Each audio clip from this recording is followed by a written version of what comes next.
Welcome,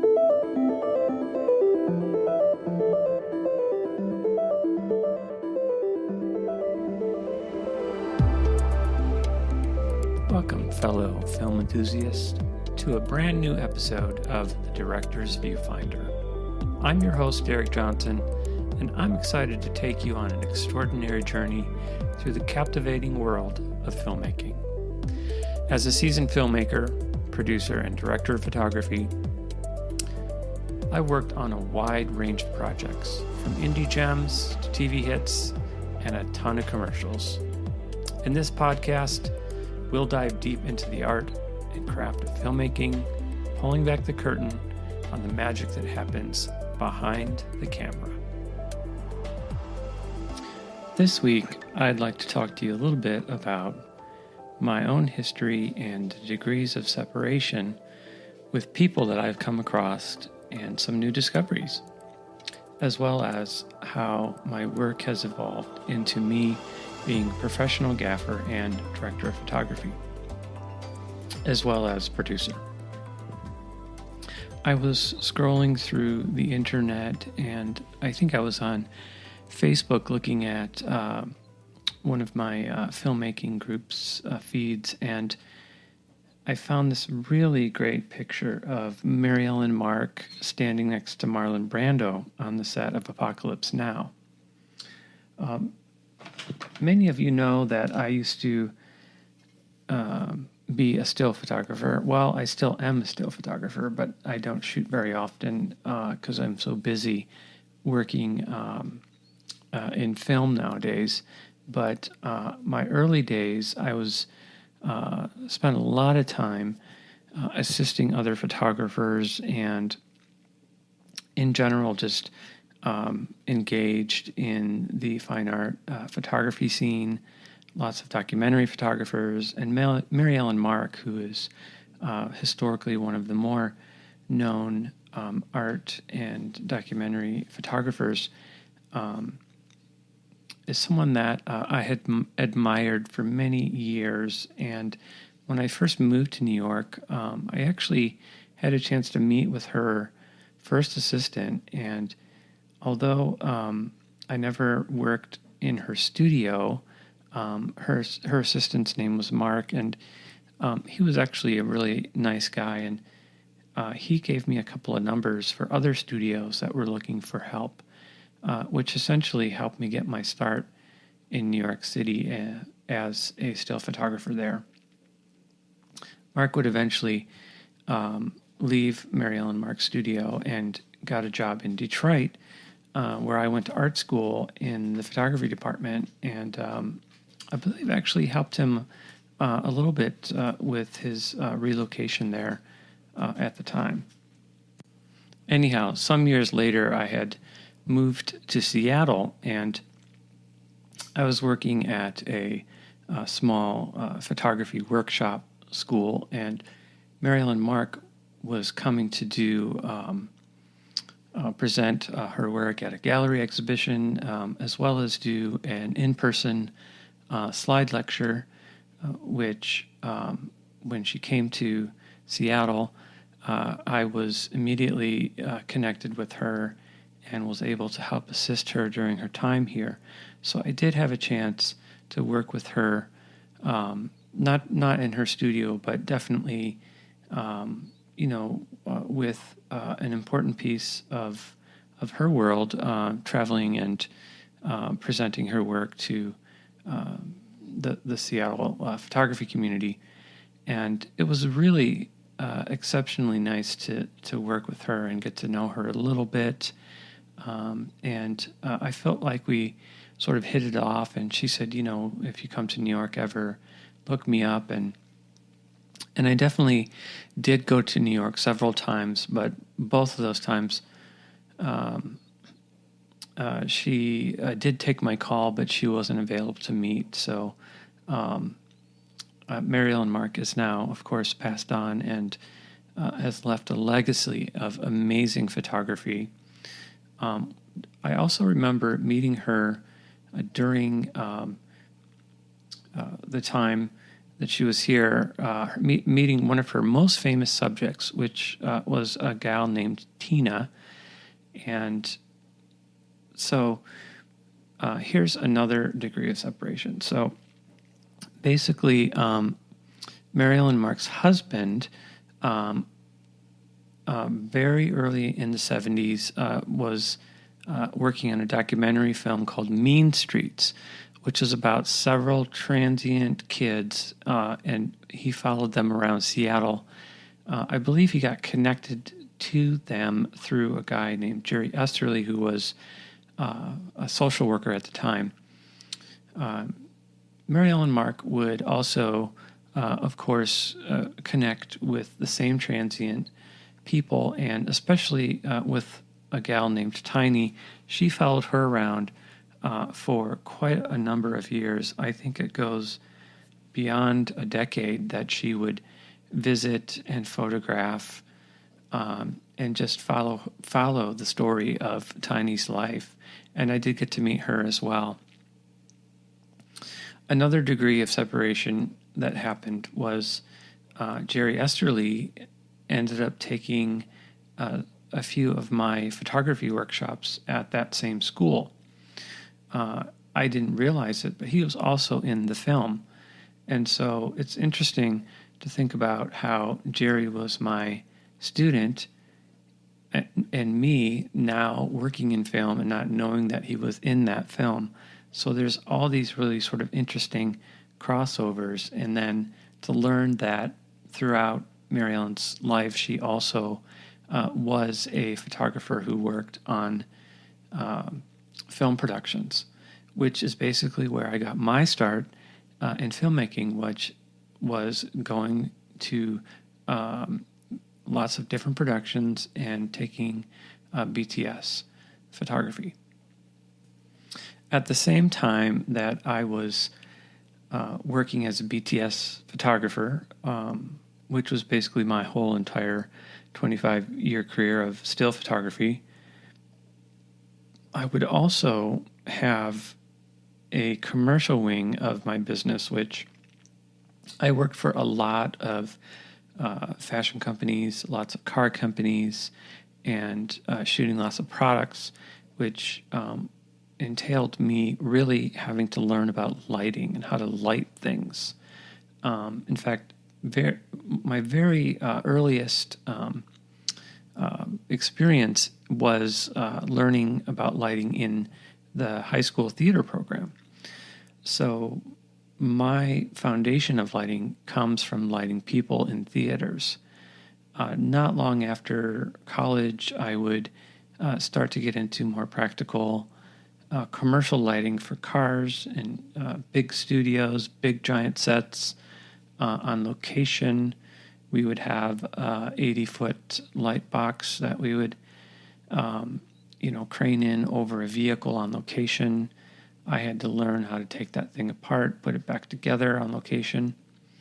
That was like a pretty exciting part of working in car photography. Was you really got to know about lighting and reflective surfaces, lighting larger areas, like hold big giant spaces. So that particular skill set has actually served me really well over the years. And it's one of the things that I've carried up into cinematography and filmmaking is I do a fair amount of gaffing. I actually really enjoy working with lighting. I sort of love doing research on big lighting builds. There's a gaffer out of Germany, UW Grunner. He works on these giant productions with like the most amount of G&E that you could possibly bring to a production. It's kind of insane, his Instagram. It's pretty inspiring. So for me, lighting is an important piece of my world. I do work with a lot of lighting as a director of photography. It's really important to know about lighting and also to be able to, tell your gaffer, like, hey, I need a soft topper. I need, can you bring in a doubles net to cut the light off of a section of the scene, or so many. There's so many variations, and also being able to take suggestions from your crew and say, well, we know what you'd like to do. Maybe we can use this tool, and you could say, yeah, that'll work fine, or no, maybe try this first. I really love gaffing. Light is everything. Bringing in light, working with daylight is also a lot of fun. It's kind of a beast to control. But working in the studio is really an exciting element to filmmaking, and learning about lighting grids and power, and all the way through special effects lighting. And so the combination of degrees of separation over the time of me becoming a filmmaker. Here's a very interesting thing that's happened to me this year.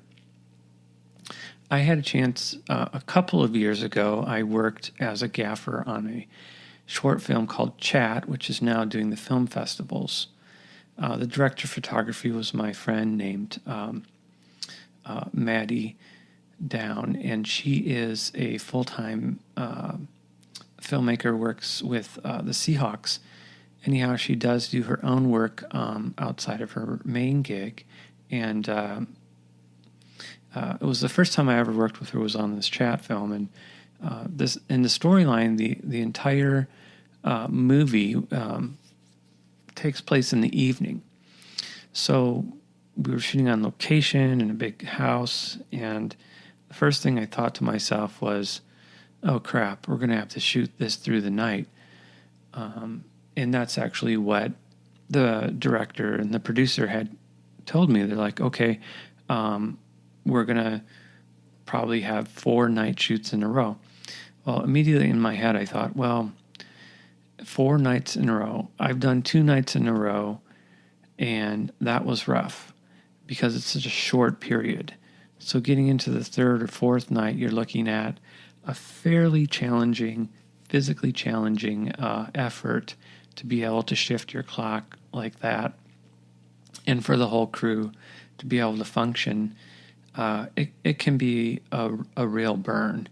So I was thinking, with all the layers involved, and that it's a smaller project, a short film, I sort of thought about what nighttime lighting looks like that might be coming through the windows. And of course, at nighttime, you still have light that comes through the windows. So I thought, well, maybe we can just ND the windows, and then I could also even diffuse or block out some of the sun and the brightest parts of the day. And so we got the okay to do that, which gave us better working hours. And we shot the whole movie during the day, but I made it look like night, and it was just super cool. Everybody was really happy that they didn't have to work into the wee hours of the morning, which, also a lot of the crew were driving 30 to 45 minutes to the location. So you're also adding another layer of safety by being able to shoot something like that during the day. So the Chat movie was a pretty big lighting project for me. I found myself having to essentially light an entire house in different rooms, and just was really a ton of work.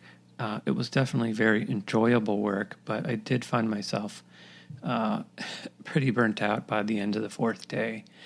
But I was excited about it. I had a chance to really flex all of my tools out of the truck, and just really push myself as far as I could with an independent film budget, and working with the tools I have in my van. Which is another thing I put together. This was probably the first project that my G&E van was really fully utilized for production. And the way I like to work is typically smaller productions don't have very good budgets. So I want to bring to my community of filmmakers. I want to bring them up in the world as I carry along, and I want to make their projects look good too. So anything that I own goes in the van when I go out the door for a project. And if somebody needs something, it's like, hey, let's just go ahead and use it. Don't feel like you're lacking of any tool on set. And let's at least have all of our bases covered so that everyone can have a good experience and make really good work. So the next big project I was able to gaff was for my friend Angie Bernardoni, and Angie and I have worked together on a pretty good range of things. She's a local 600 first assistant camera, and she also gets to shoot some of her own things as well as DP things for other people. And she had a chance to DP this really, really fun project, and this would have been this was actually a fairly sophisticated lighting setup. We ran into that same problem, a night scene, shoot it during the day. So I found myself repeating that same problem with the solution of ending the windows, allowing a certain amount of light come in to help light the scene, but just the right amount so that we did get a sense that it was nighttime without completely blacking out the windows. I don't know that would work for every production, but I would say there's probably a greater amount of productions out there that you could do that with and find success, and also even added safety without having to work all night. But one of the things that I noticed about this project with Angie was that the lighting projects were getting bigger. So big, in fact, that I had to source some additional lighting from my friend Derek, who runs Olympic Studios in Seattle. In addition to Angie's project, I also was hired as a gaffer by my friend Aaron Weedis and Zuby. The three of them were producing a independent TV series called The Scottish Play. And I'll have to say, I feel like The Scottish Play was probably the tipping point for me last year, where I came in as a gaffer, and they had a fairly complicated shoot across quite a few different locations, some different bigger sets, household sets. We were in a theater, so I had to light the theater. We even did a special effects where we didn't have enough extras to fill the theater, so we brought in a green screen and had our group of extras move around and put the green screen behind them, so we were able to map together in post and fill the theater with people, which was a pretty complex thing to do for combination of like lighting and camera and making sure all the tech stuff was working right. For these kinds of effect things, you really have to be on your game, and all of the things have to be done as perfectly as humanly possible, because anything you don't get in camera, you have to do it in post. What would happen a little bit later, maybe I want to say 6 months later, I get a call from my friend Lisa, who says that this big Seahawks project they've been thinking about doing is actually going to happen. And I said, well, who are you working with on it? And she said, well, I'm working with Maddie. And so immediately I thought, oh, well, I wonder if she needs some help. So I reached out to Maddie and I said, hey, I heard you're working with Lisa on a project. That's cool. So Maddie said, yeah, do you want to come light it for me? And of course I said yes. And I was like, holy cow, what am I getting myself into? So it was a job for the Seahawks. They had this amazing idea to basically build a sitcom style set in a studio that had 3 rooms and which led to an outdoors scene. It was actually a fairly complex idea. So the Seahawks were going to be re-releasing a 90s uniform that the players would wear and you could also buy as a fan. So it was an important happening for the Seahawks, and they wanted to have something really cool to share the news. So what we did was we built a 65-foot set with a bedroom, kitchen, and garage, which led out to a green screen. And the concept was that you would have a Seahawks player laying in the bed, and he would wake up in the 1990s. So the art department just killed it. I mean, it was like really an incredible set. They spent months putting it together, building things, sourcing props from the 90s. I mean, it just, I haven't seen a period piece done like this in a long time.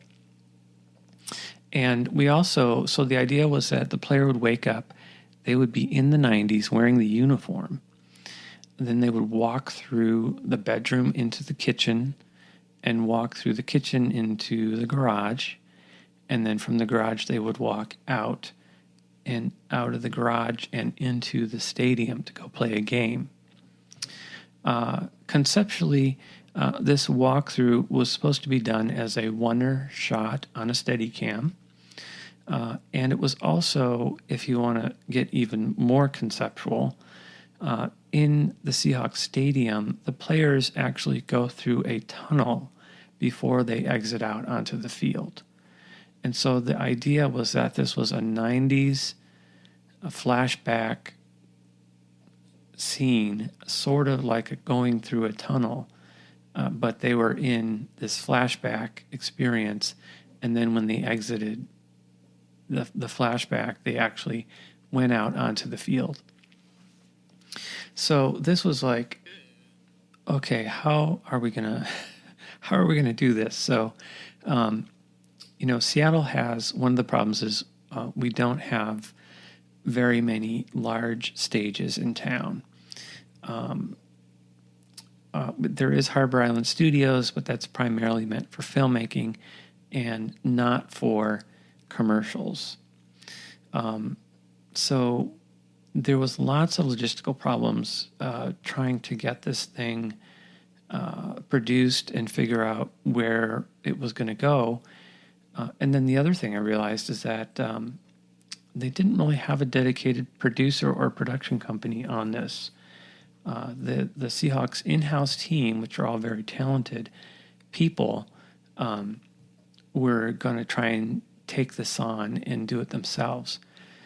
So once I learned about that, I was sort of like, okay, well, there's no producer, so how am I supposed to find out how much money I can spend on rentals? Because I was certainly going to need to rent quite a few lights for this.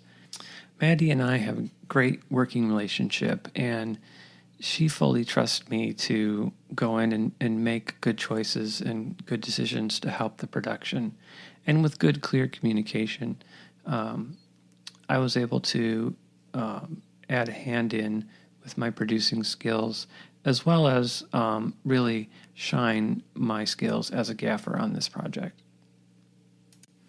I remember when we started getting the crew together, and I was thinking like how excited I was, because this is a situation where we're seeing a lot of people from technicians and of all the different departments coming in from the film community, film and television. And they were coming in to do a commercial. So this would be a grand experience for me, because up until this point, most of the commercial things I've done are corporate, talking heads projects, which is fine because that's the nature of where I live. We have to do lots of work like that to keep our calendars filled. But what was so great was to see the application of filmmaking being applied to this commercial in one of its truest forms. I mean, there was lots of practical things that were happening that we have done for years and years in filmmaking.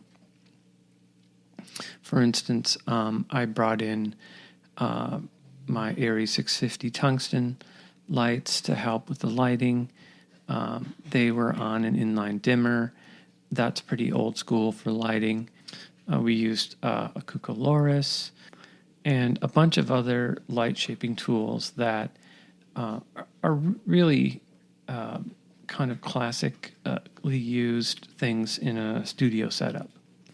A few weeks before the actual production began, I drafted a lighting plan, which I had sent over to my friend Derek, and of course he was fairly appalled, which I myself knew that it was far from anything that would have ended up being the final result, because I was still trying to work through some of the logistical problems, as in, like, where are we going to be shooting this, for instance, and what kind of lights can I put above the set?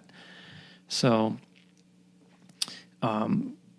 it wasn't until probably about 5 days before that I next draft of the lighting plan was actually pretty good, and I would say that for the most part we kept to the lighting plan and improved on it with some of the additional tools and modifiers that Derek was able to bring into the production from Olympic Studios.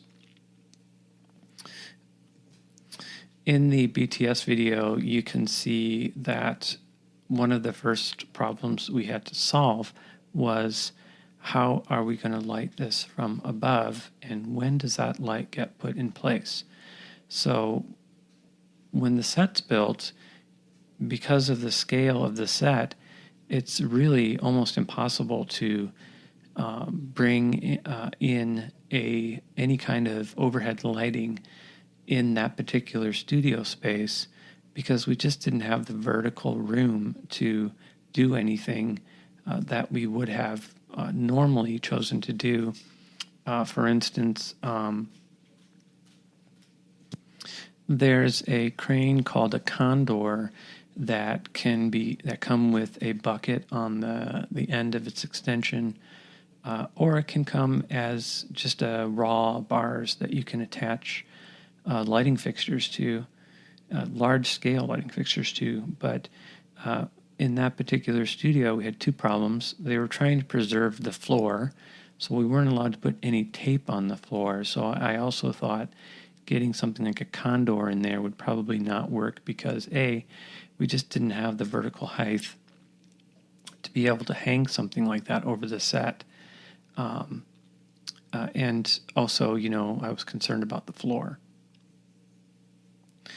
So what we ended up doing was building out I think like a 60-foot frame, and we attached 3 half-grid soft fabrics to the frame, which we then just held up into the lighting grid that was there by ropes, and it worked beautifully. We used, I think 6 sky panels, and it created a really nice, soft, even ambient light over the entire set. And we had to have that in place because there just wasn't a lift that would work to get us, in case we needed to adjust the lighting after the set was up. We were not going to be able to do that, so we had to make sure that piece was done really well. We did have one slight problem, though, which was kind of a perfect fix. in my world of problem solving. So we had this 60-foot topper hanging over the set, and one of the lights placement was just a little bit off. You could see a shadow running down one of the walls, which would have been in the shot. And so Derek and Mike were talking about, like, okay, well, how are we going to fix this? And we were thinking about adding additional diffusion, maybe trying to reach the light, but that was kind of, sort of a lost cause. And so while they're there discussing it, I walked around to the back of the set, threw a ladder up there, and I was able to just push the entire frame forward about 6 inches. And it completely cleaned up that extra shadow that we did not want, which was kind of hilarious. And they were still talking, trying to figure it out, and I had solved the problem. So essentially we just added a line, and I had to yell at them to pay attention to me because they were trying to figure it out. So I was like, hey guys, look, I fixed it. So we added a line to secure the topper and just pull it over a few inches. And then we were pretty much at a pretty clean, evenly lit set, which we then went in and added our practical lighting and, of course, all the directional pieces. I'll have to say I'm pretty proud of the way this thing turned out. I had done a lot of research on what sitcom lighting looked like in the 90s, drafted my plan, and then we also had done some rehearsals to sort of see where the talent was going to land and walk through the set. And I wanted to make sure that their passage, they would always be in a good sort of three-dimensional lighting wherever they were, all the way through to the green screen. It was a fantastic project, and I'm thrilled to have that as part of my life experience. At some point, I definitely would like to get into a project where I can actually use one of those condors or several of them out on a location and do an even bigger lighting build. I think that would be my dream job as a gaffer. We see them a lot on TV shows and movies, but it's really, you get into sort of the tier one type movies that can have a budget for that kind of gear. So someday I'll definitely report back here with the experience of working with the Condor and rigging lighting in that capacity. Okay, you did it. You made it to the end of the podcast. So thanks again for listening in, and I'm glad that you are here, and I hope you have a chance to take a look at the BTS video, which is also on kaifilms.com podcast webpage. You can see the first take of the video as well as the final edited video commercial there too. So please stay in touch. I'd love for you to share my podcast with someone you know. And I'd also love to hear from you too. There's a place to comment on the podcast on Spotify or Apple Podcasts. And if you want, reach out to me directly. So take care, and we'll see you next week.